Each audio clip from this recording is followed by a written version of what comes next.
Wes. Great to see you again. Happy birthday, boss. I don't even remember, Sam, but you did actually take us to Dubai once and give us a day off the next day. Ultimately, Man United, need to be challenging for the league spots, challenging for Champions Leagues. Ruben Amorim from Sporting Lisbon is the one that seems to be out on top at the minute. No smoke without fire, is it? Yeah. Drop the names there. Where's Rashford fitting in this? What about the goal celebration? What is it? The cold one. That one there. It's cold Palmer. Obviously, Gareth Southgate was linked, Graham Potter was linked. Any of those names that you prefer to Ruben Amorim? Welcome to another episode of No Tippy Tappy Football. And our Sam is back because you've been on holiday for 3 weeks and we've missed you. Have you had a good time? Okay, oh, fantastic. I mean, if nobody knows that I love Dubai, I'm telling you, I love Dubai. So I suppose the only reason I'm still here is called Mrs. Allardyce. Like you mean, I think that I might have been gone a long time ago, but to live there. Absolutely, yeah. So it wouldn't have been like all in. I'd have still been back here and back in Europe in the summer because it's far too hot to live in Dubai in those summer months, like you mean. But seeing it grow since I've been in 2000 and watching it grow, I really do love the place. Well, we're glad that you've come back because obviously there's no podcast without you. Well, I know. So would you? Well, if you notice, that's fitted in. So when we're off on the international break, I was away all that time, but not missing too many podcasts. Yes, we do. We thank you for that. Right, we've got a returning guest today. Oh yes. To introduce. Yeah.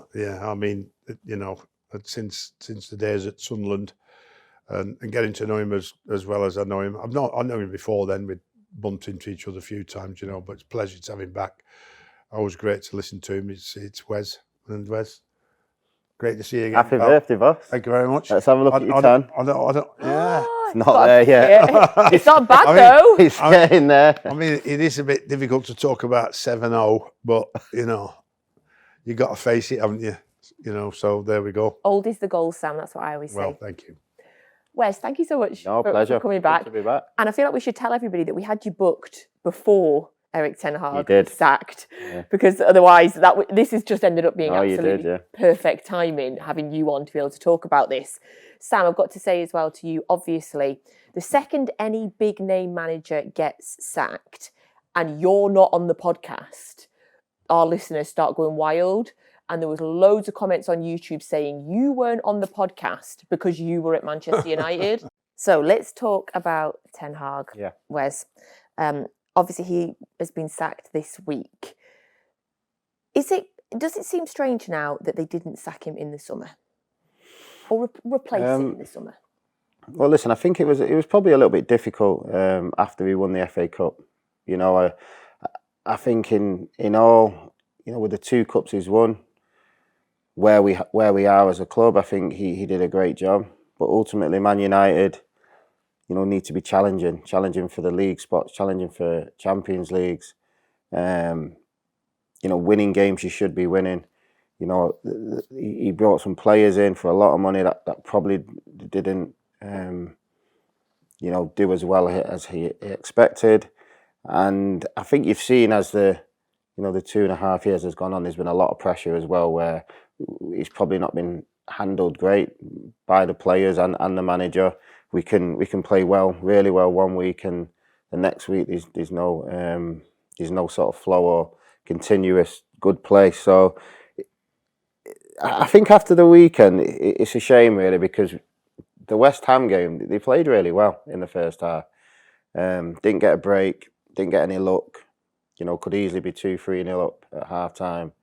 And we probably won't be here sitting about this today. And that's just the honest truth, because like you said, it was a decision made probably where we are in the league now, with so many games gone. And the owners have probably thought we need to do something now to not drop any further. So in that sense, it's a little bit unlucky. But at the same time, the club and the players hasn't really progressed, and the fact that we did win the 2 cups in the years before, I think was brilliant. I think it was a great achievement for where we were, but ultimately we need to be doing well in the Premier League. We need to be battling the big teams. That's what Man United are about, and we've just not been doing that in the last couple of seasons. I agree with the West Ham. The defeat to West Ham, despite the way that they played, it did really raise eyebrows to see them and drop the to penalty, by the way. 14th. Yeah, no, not for you. The penalty, they want a penalty, you mean, but was given as a penalty. If they bring the new coach in as quick as they are, they've been waiting for the right time to do it. If he comes in by the end of this week and it's done by that, means it's already been planned beforehand. So why not have done it in the international break? Because they couldn't get him then. If they wanted him then, they couldn't get him, I would have thought. Well, why not do it in the summer if they knew they wanted him? That's what I mean. They probably couldn't get him then. You know what I mean? Now it's desperation. Winning the cup, and I find this in my experience. You have flashes when you're an average side. You have flashes of brilliance. And Man United's unfortunate average performances, which you can't say anything else, can you? They've never been consistent enough recently. And so you get a team like I had at West Brom, bottom of the league, and won at Chelsea 5-2. Right? Next week we go to Sheffield United and lose 2-1. They can't keep it up.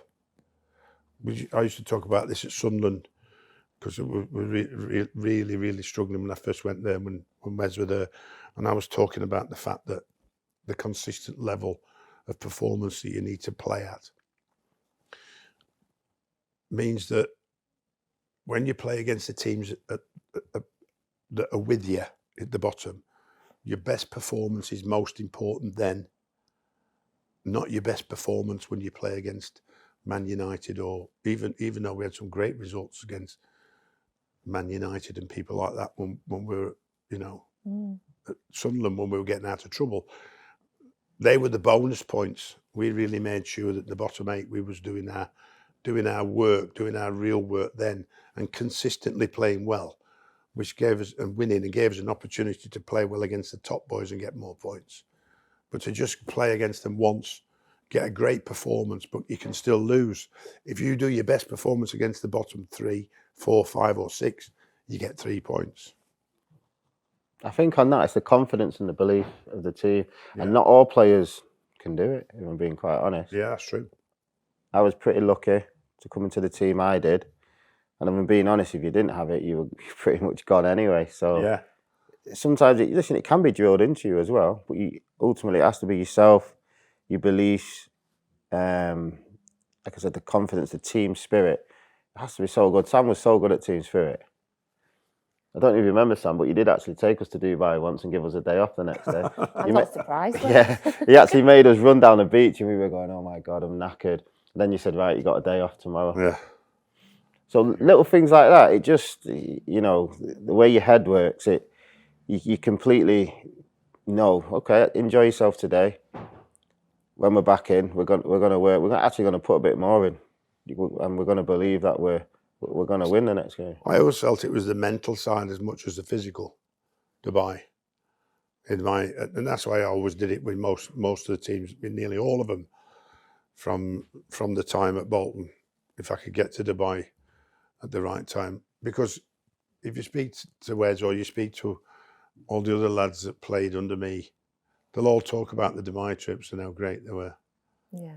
And how important they were to the rest of the season after. Yeah. Not just the fact it was a great trip, about what we achieved when we came back. And that was, that was really, and it seems that it's not the thing to do now. Arsenal did it last year though. Yeah. And they went, and I think lost only one game after that. Yeah. They just came up against a club that lost no games. And Mikel Arteta might not give it as much praise as I would, but it certainly had an effect. So is the team spirit missing at Man United? Well, I don't know. Listen, I think I can only go off my experience. For instance, we talk about a trip in the winter, sort of break. I can talk about when I was injured for so long and your head's going, and you go to the manager and and you're scared to go to the manager and he's like, go on holiday for a week. Yeah. What are you talking about? So that sort of relationship between the manager, being able to go up to him and talk to him and just get that reassurance.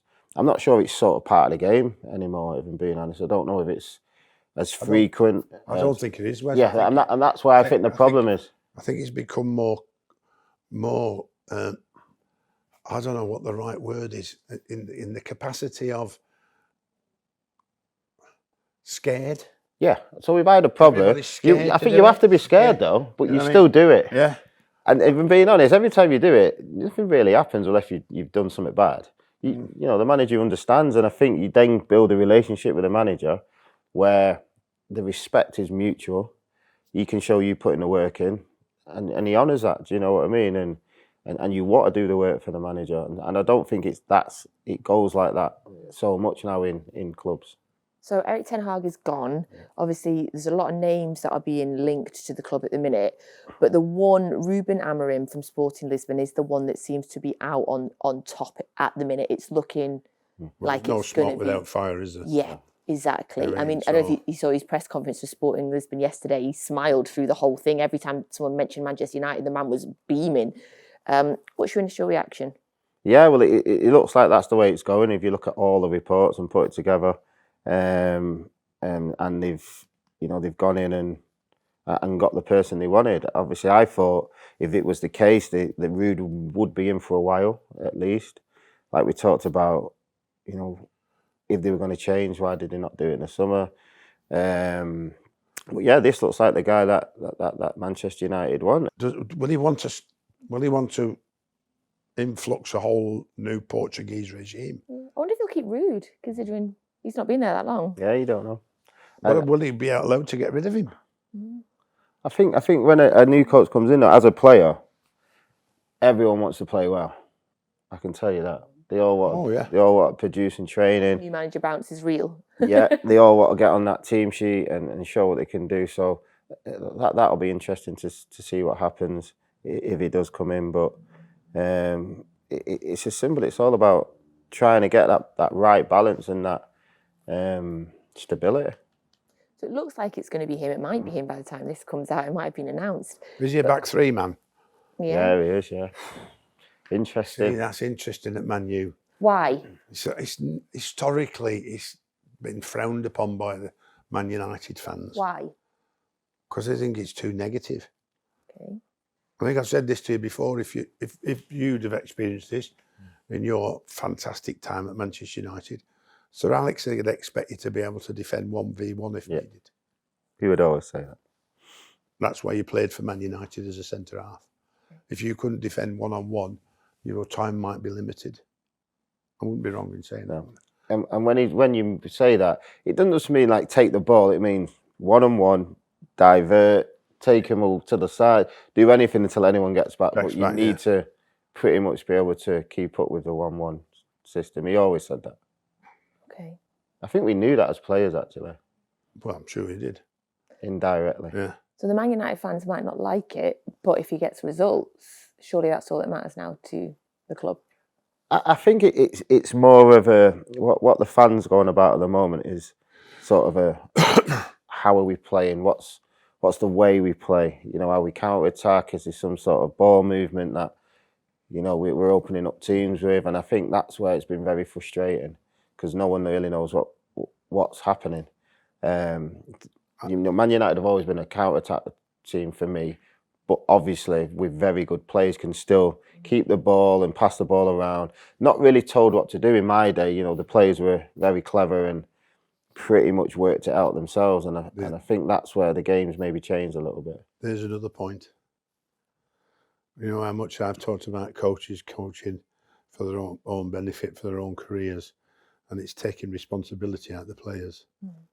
How many times have you heard me say that in the last year or so? That when you've got coaches that are standing you in positions and then saying you go there, then you run here, then you go there, then you run there, you go here, and then you run here, which is what's happening. Mark Albright came here, didn't he, and said he got bored coming in and saying that. All he did was standing and going there, and then he was going home and touched the ball he said he only touched the ball about 15 times. Like, I'm been massive in coaching. I've want to build my reputation as a manager coach. So I'm not, I've been guilty of this, you know what I mean? But I have seen over the years where I can take it down a level and not produce it as much if I can rely on the player to be responsible enough. I think too many coaches are not relying on the players to be responsible enough and then take the thinking away from them. So they are not thinking. So there's a beautiful saying he just said, we didn't get coached that much then, we got left to do it ourselves. And that was great management and great at that particular time because you've got a team that can handle it. I remember having this at Bolton when we managed to get the big boys in, and they're saying the JJs and the Yorker for Fernando Hierro, Nicholas and Elka, all those boys saying, Gaffer, we know. It's okay. Yeah. No, there's nothing better than me sleeping on a Friday night when they come in and gone. So my job became so much easier in that 3-4 year period because they went, we've got it. Yeah. You know what I mean? And I think that happens a lot with it, or I hope it still happens a lot at Man City. That responsibility's still there, and at Arsenal maybe now, I don't know, maybe that might be over. Tactically, he's still new in management, so he's still a bit obsessive about it. But I think as time goes on, you learn to sit back and let your players see for themselves or think for themselves, because they're the ones that get you out of trouble if you're struggling, and they're the ones that keep up the performance if you're winning. So some of the other names that were linked to the job that have been going around, obviously Ruud, who's interim, Julian Nagelsmann, Thomas Frank, Xavi, and I don't know if you saw, but his wife, before Erik Ten Hag was sacked, his wife put a picture on social media of Xavi playing with his kids, and his kids were in Man United shirts, or his kid was in a Man United shirt. You're joking. Yeah. Right. People went wild with that. Obviously, Gareth Southgate was linked, Graham Potter was linked. Any of those names that you preferred, or to Ruben Amorim? Well, if you're looking at it, I think the obvious one first would have been Ruud. I know it's not nice when someone comes in and the manager gets sacked and then, Ruud already being there pretty much just takes the job on. But obviously he's been a manager in Holland and PSV. So you just would have thought that might have been the right takeover until they got who they wanted, because as we know, in the summer, whoever they wanted wasn't available for whatever reason. So they give the manager an extension. So for me, it probably would have been Ruud. So, and I'm not sure how, if the senior staff brought Ruud in or it was Erik himself. I don't know if you know that. I don't. Yeah, so I'm not sure. No idea. I'm not sure who that was. No idea. I was shocked when Steve left, but obviously there was something behind the scenes. Seemed to think, because if you're going, it must have been talked about him leaving when it's not as if he's gone to an highfalutin job in, where's he gone? Jamaica national team. It's gone for the sun. Yeah. Why not? But obviously we all want. Well, I'm a Man United fan as well as my love for Bolton and that, like you mean so. But it's so long about trying to get it right, and I still think that even though the takeover has blitzed its way through the club, it's got to calm down now and start regenerating and redeveloping into the great club it used to be, which is going to take more than this season now. How do you feel in that blitz about the fact that Sir Alex Ferguson's role has been cut? Well, I would believe, and obviously I've been away, so I haven't spoken to Sir Alex, but that would be amicable. That wouldn't be something that they, as far as I was concerned, they just dropped on him. I don't think that ruthless in terms of what they're doing, like you mean. So, I'm sure that he'll still be doing some of what he's doing, but it won't be under the same pressures that he gets. Because you cannot believe his time he spends when you're at Man United on what demands there are on him in terms of meeting people and taking photographs and stuff like that, you know. So he can perhaps relax a little bit more on game day. I hope it was amicable, otherwise I'm sure it was. Horrendous. Paul Scholes has said this week that Unai Emery would have walked to Manchester United if offered the job. I'll get both your thoughts. What's your thoughts on that? Because obviously Aston Villa, I mean, he has transformed them. He has. I mean, he's done a fantastic job and still is, really. You know, you can see the sort of passion he has.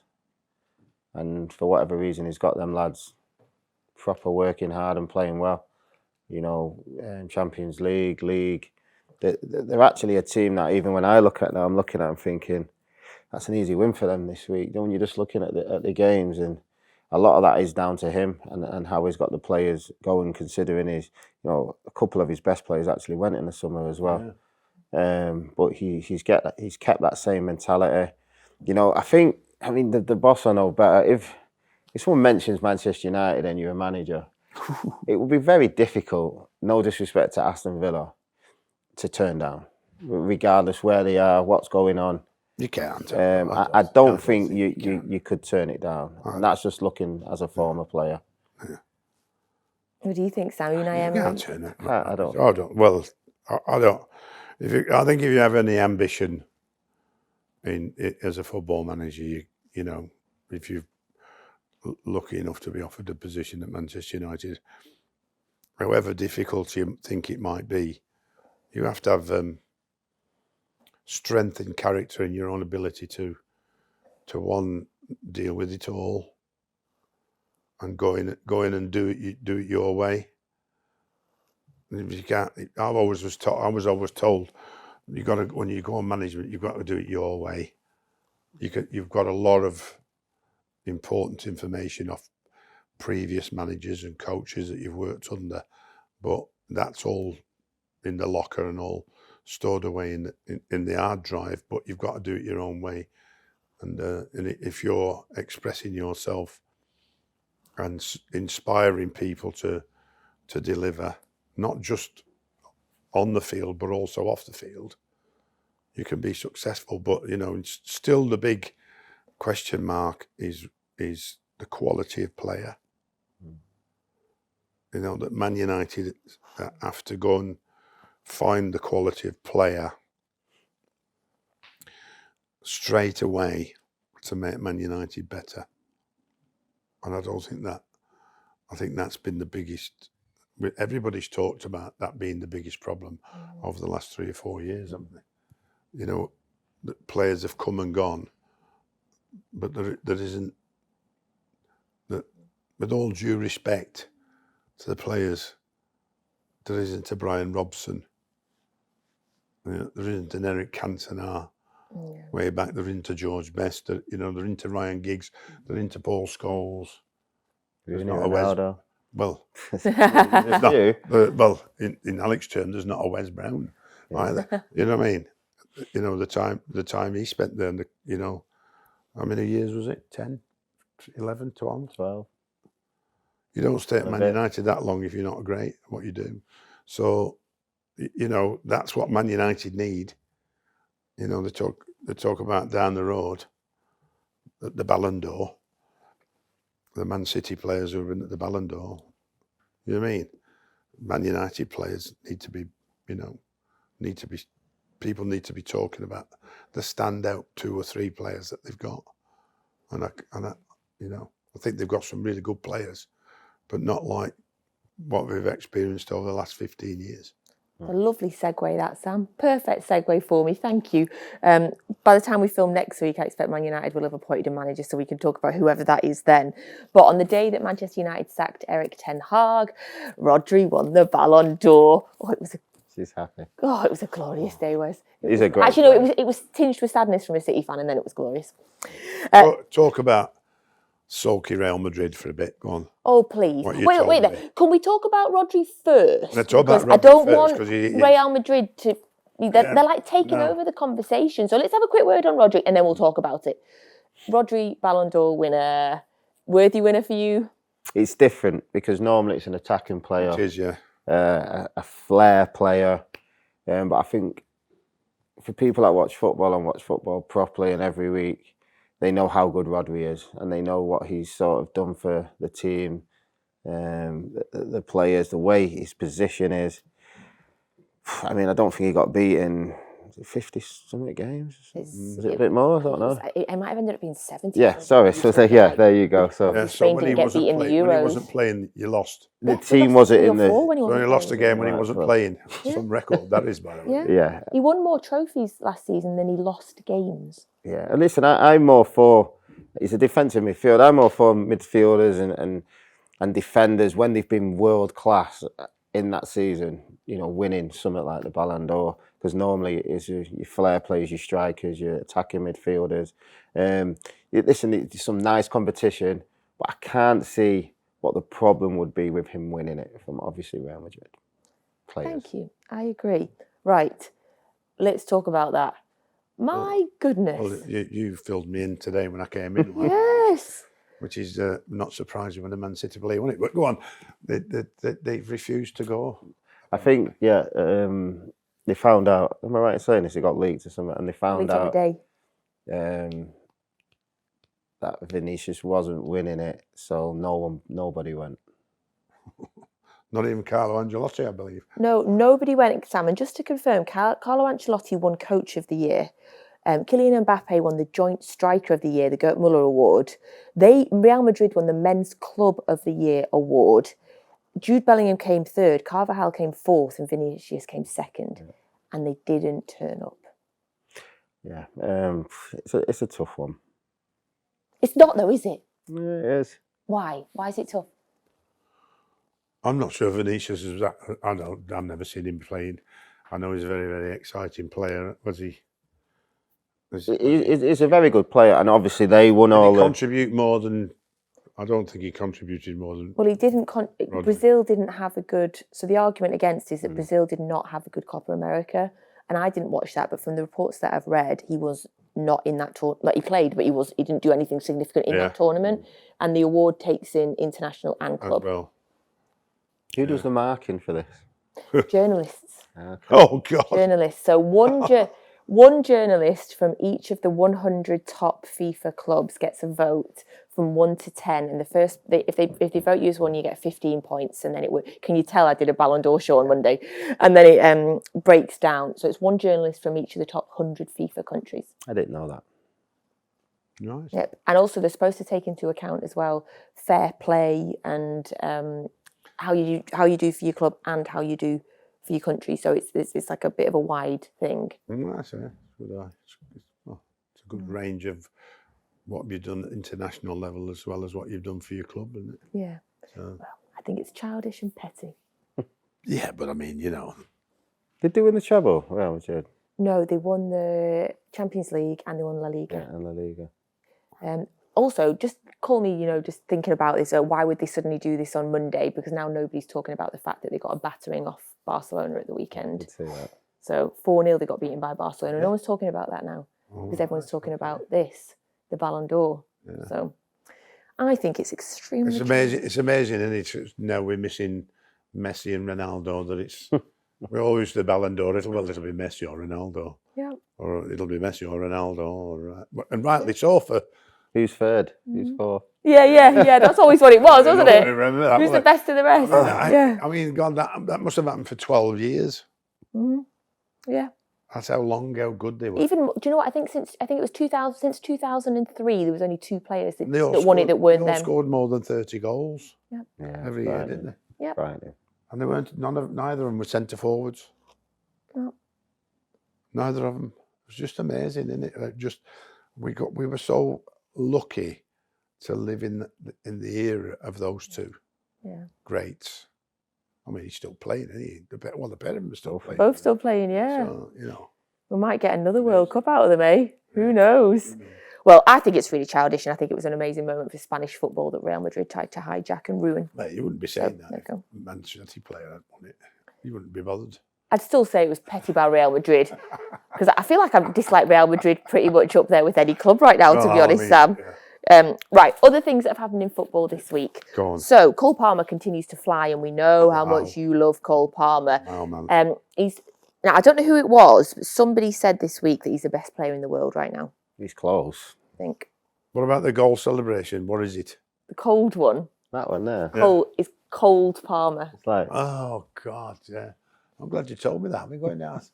You know, lots of people have a celebration, don't they? Like, Do you like it? Do you like that I one? do, yeah, good on him. Yeah. I mean, stops them running down and sliding on the knees all the time. yeah. You didn't like that? No. Let's do just to give us a bit more variation, like you mean the players should get together, you know what I mean? Did you have a celebration, Wes? No, I didn't score. Us at centre You want a half thing are then? just happy to score. We don't have a celebration, would we? Yeah, it wasn't a thing then, but I mean, Cole's he's legend. Come on. Oh. I understand how City had to let him go a little bit because he wouldn't have played, and he seems like a player who's very confident about himself. And ever since he's gone there, and from the international in the summer as well. Why he didn't play more, we don't know, but he is just so much confident, not scared of anything. It's like he's playing in a park, you know, takes the responsibility. Penalties Such a young age, yeah. You know, and it's brilliant to watch, nerves, really. is he? No nerves. You know, Stockport lad. aye. You know, the other scenario is why he must play for England. It's because of his goals. Because if you look at Saka, you look at Phil. Phil scored a lot last year, didn't he? 20 odd last year, I think. And you look at all the Jack. You look at those. Nobody's scoring as many goals as he is. And You've got to get him in there, aren't you, somehow? Yeah. To start. You know what I mean? And people are saying you got to get him in the middle rather than in the wide, as he's less effective in the wide as he's in the middle. So it looks like I'd agree with that as well, by the way. But which is easier to fit him in the middle in a three. Yeah. And it's not. So it's not just. I mean, he played a pass this weekend that split open the defence and they scored from it. Just one pass that split the whole of their defence open, and it rolled straight in front of the player running onto it, and you think that's a special talent. I love his personality as well. And while you were away, I don't know if you saw the videos, I don't know if you saw it, Wes, I forget who Chelsea were playing, but all the players got into a bit of a ruck and all the players were fighting and pushing and shoving each other. And in the background, you just saw Cole Palmer, he just sat down on the pitch. And he was just sat like a kid, like waiting just to play more football, like not getting involved in all of the things. Love it. Love his personality. Okay, we've got to talk Sunderland, obviously. We've got the both of you. Yeah. Sunderland. Up there again, eh? Wow. Yeah, absolutely.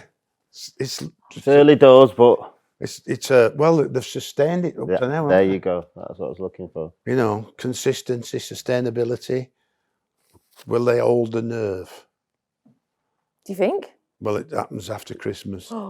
Whether you know they get the twitchy. We know.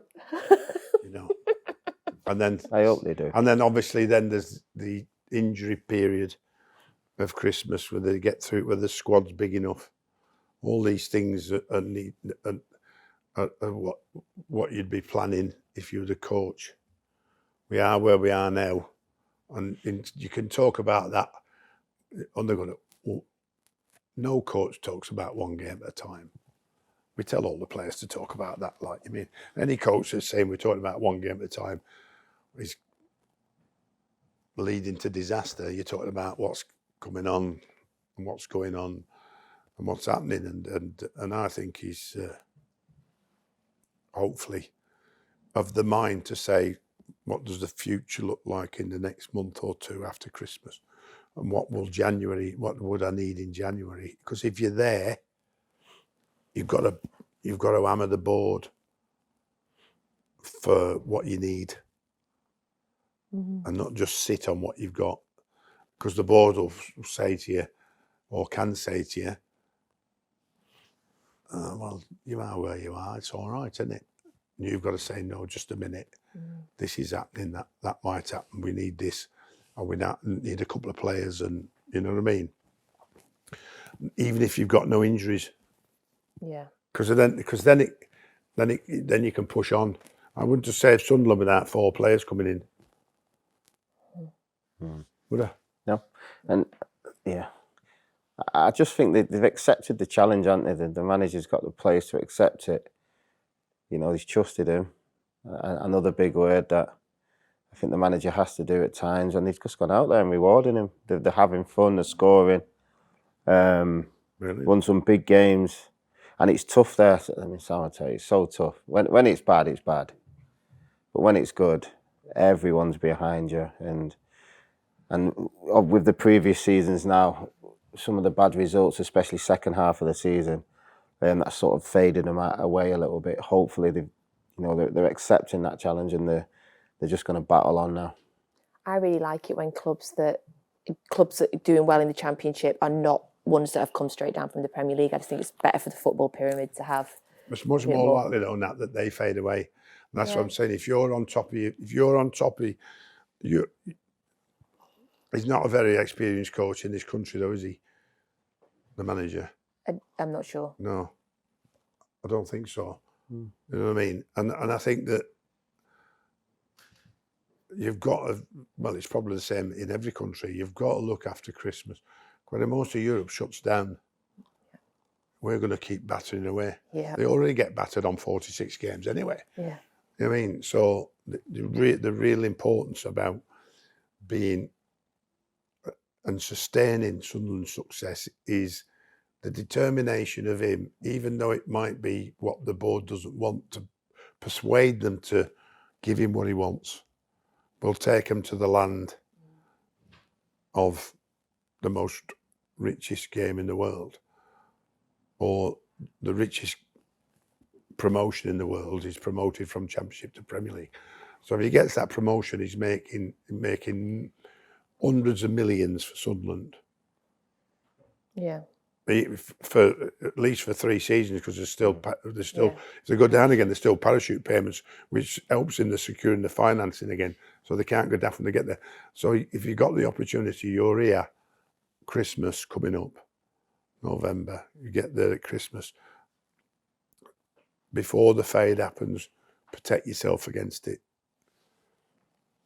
I hope he does it. Right, we're going to take a little pause for a little set change because we're going to let's just go with the idea that it is going to be Amorim. And we're going to bring the whiteboard in and we're going to have a little look at how we think he might set up if he does become the manager. So we brought the whiteboard in. We are really getting our money's worth after we invested in the whiteboard, Sam. We brought the whiteboard in and we're going to have a look. We're just going to presume that Amorim is going to be named the Manchester United manager. And, you know, if you're wondering kind of what style he plays, we're going to have a little look at that. So, as we mentioned during the podcast, he likes to typically play with a 3 at the back. So, first of all, between you, can you explain to us tactically what difference that makes and how that would fit currently into Man United's squad? Well, I'm not. Only time will tell if he's going to play this system, whether Man United players.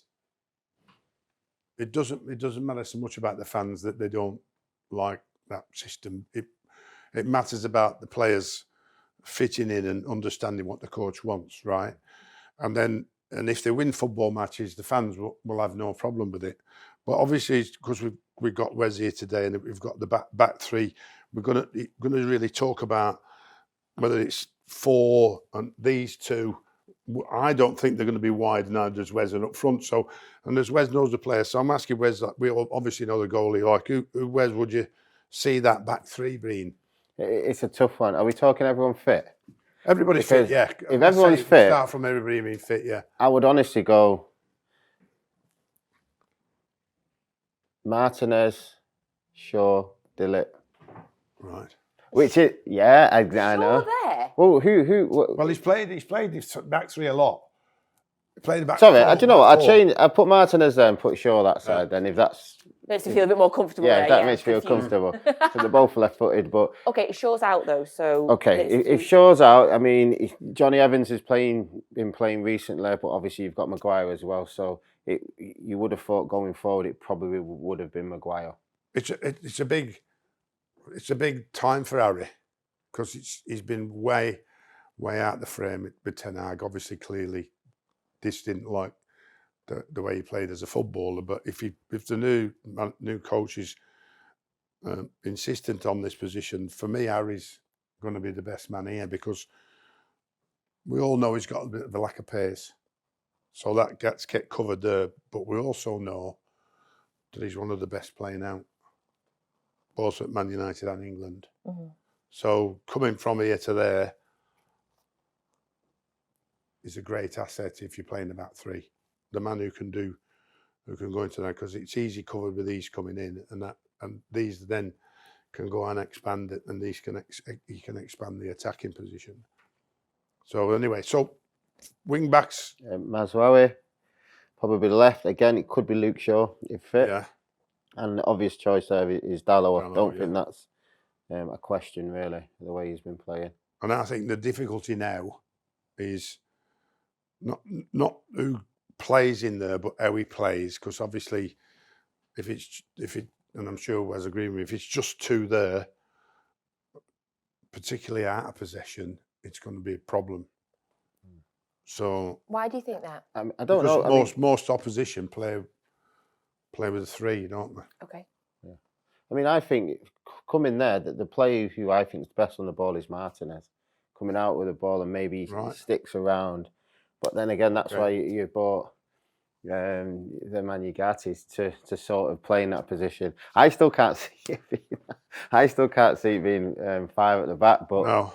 Because it makes things difficult now, because there's going to be players that would normally sort of be selected that won't be in the starting 11 now, if that's the case. Well, he managed Ugarte and bought him obviously when he was at. So that's why you're thinking he's going to play. Yeah. But like the boss says, wasn't he? Yeah, you'd think so. Because he knows him, he can rely on him, he knows what he can do. Yeah, like the boss says, are they gonna come in a bit? Are they gonna drop? Are these not going to stay as wide and maybe come in and fill the midfield sort of places? That I'm not sure. So if we've kind of talked about, we've dropped the names there, where's Rashford fitting in this? Again, we're presuming this is what he likes to play. Yeah, well, if you're going off where he likes to stay wide and normally sort of attack down and cut in. Could he play more in? I'm sure he's capable of doing that. It's not somewhere he's probably, as a starting position sort of played. So it'd be a little bit of a change. But you've obviously got Rashford, Garnacho, and then you've got a striker. The next problem is who's missing, because you've got Ugarte, you've got Kobe, you've got the captain Bruno. That sort of now means someone comes out of the team for this sort of style. We've not even mentioned Mason Mount as well. Mason, still. Yeah.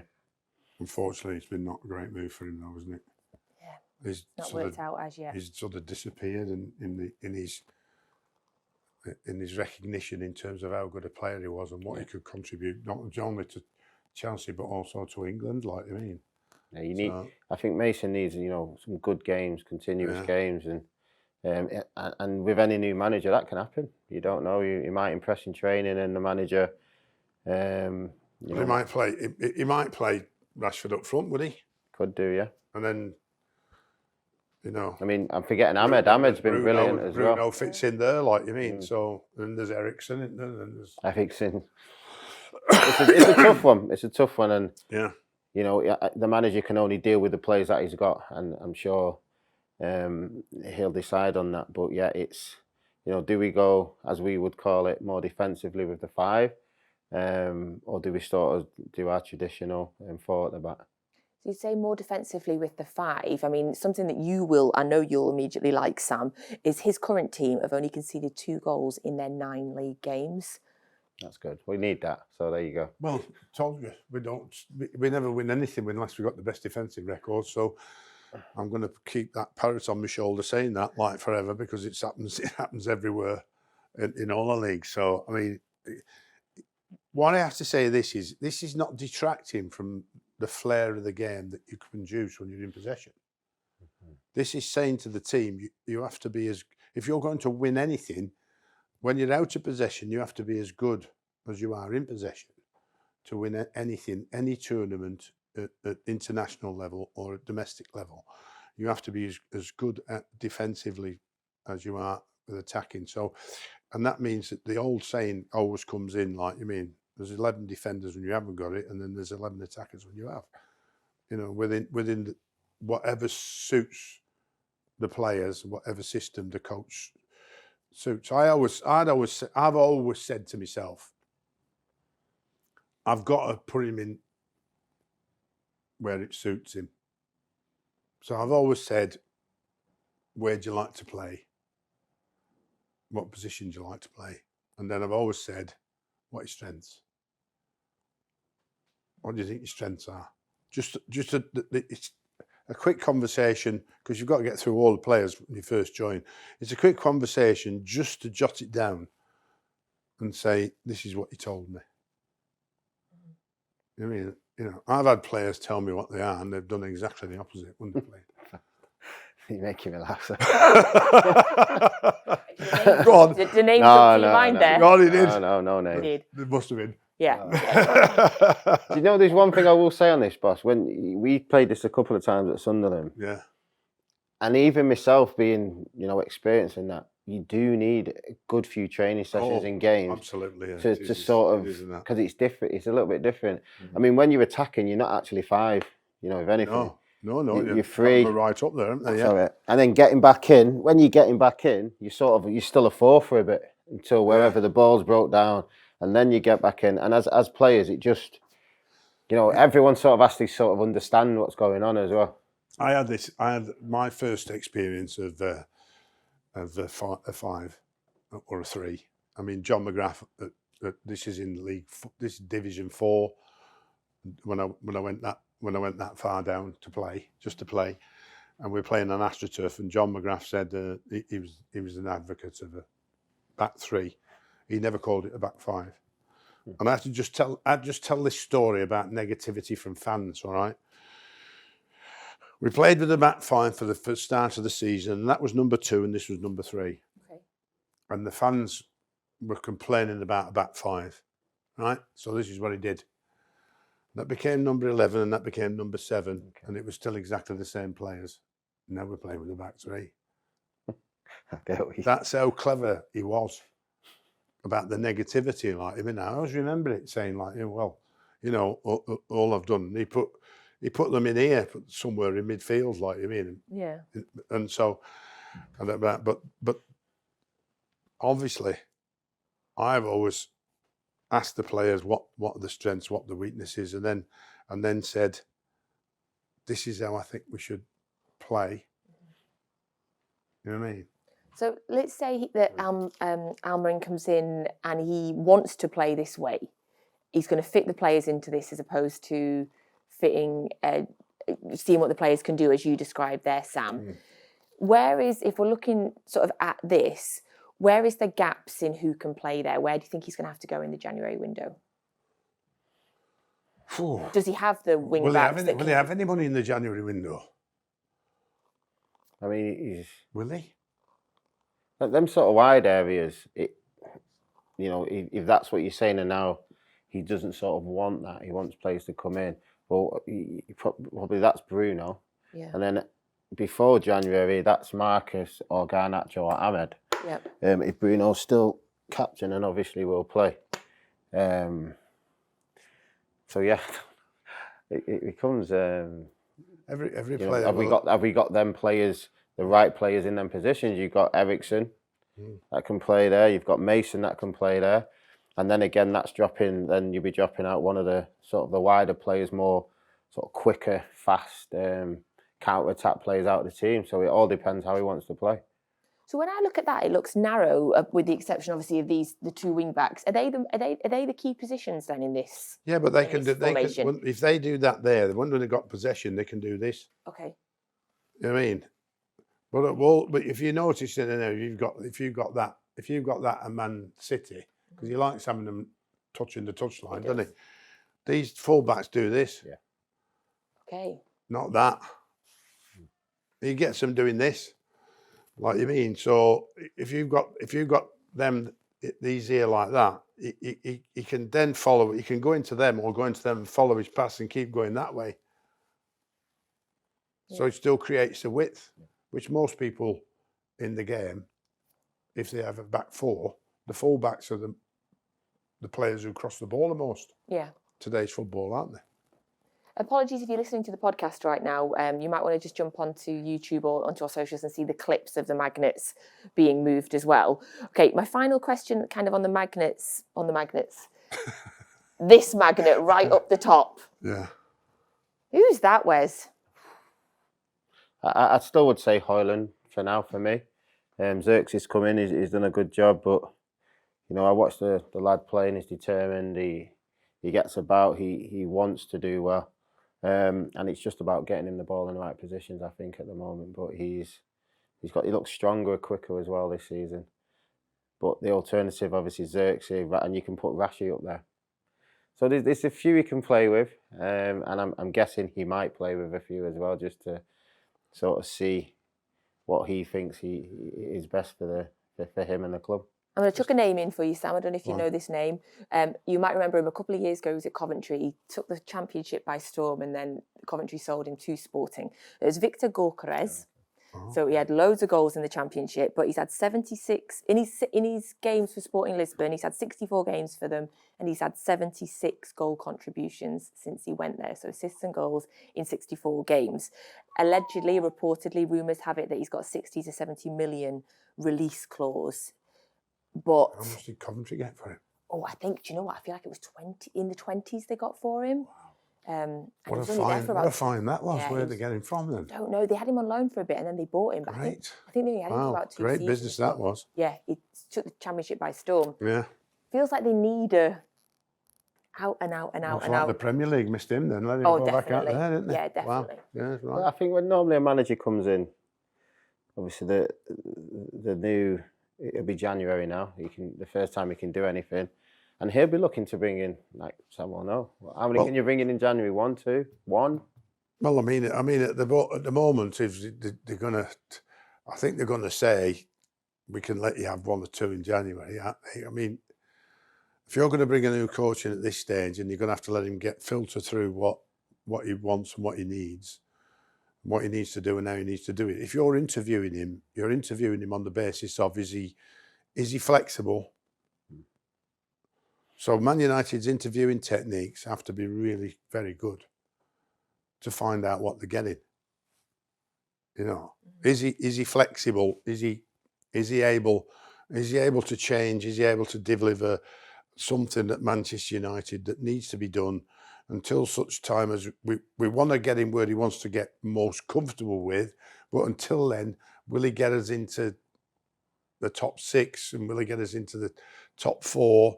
And ask him how he's going to go about it in his experience, you know. And if he's saying, "Well, I play this way," you know what I mean?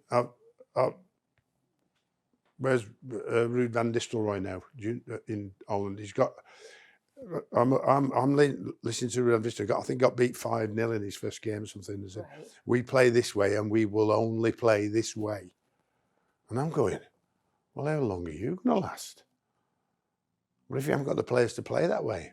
Yeah. And this obsession in this game of ours, this absolutely outrageous obsession about there's only one way to play, it will always be a nonsense in my mind, and should be a nonsense in every coach's coaching book. Every coaching technique should be an absolute nonsense about you get the best out of your team by picking a system that suits the individuals and collective of the team that you're picking. Not you can only play this way. Yeah.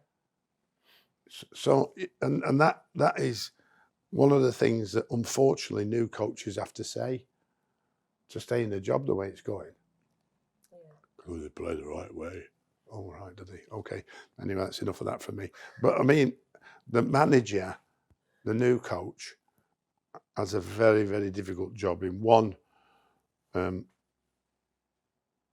Dealing with Manchester United, with the season being where it is now, and having to change it like that, because that's what everybody will expect.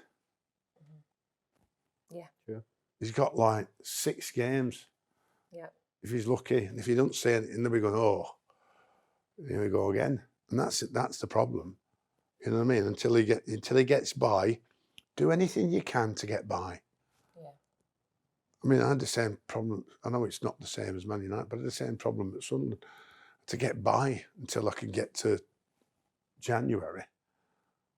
And then confidence grew, not just in the players, but grew in me, I think. I think they believed we'd get out of it, and we did, like you mean. So if he gets Man United players believing in what he's doing, then they'll get better. Right, before we finish, I've got a little bit of trivia for you all, if you didn't know. It's a bit of a quiz question. I don't know if you've already seen this one on my cards, two of you, but we'll test you.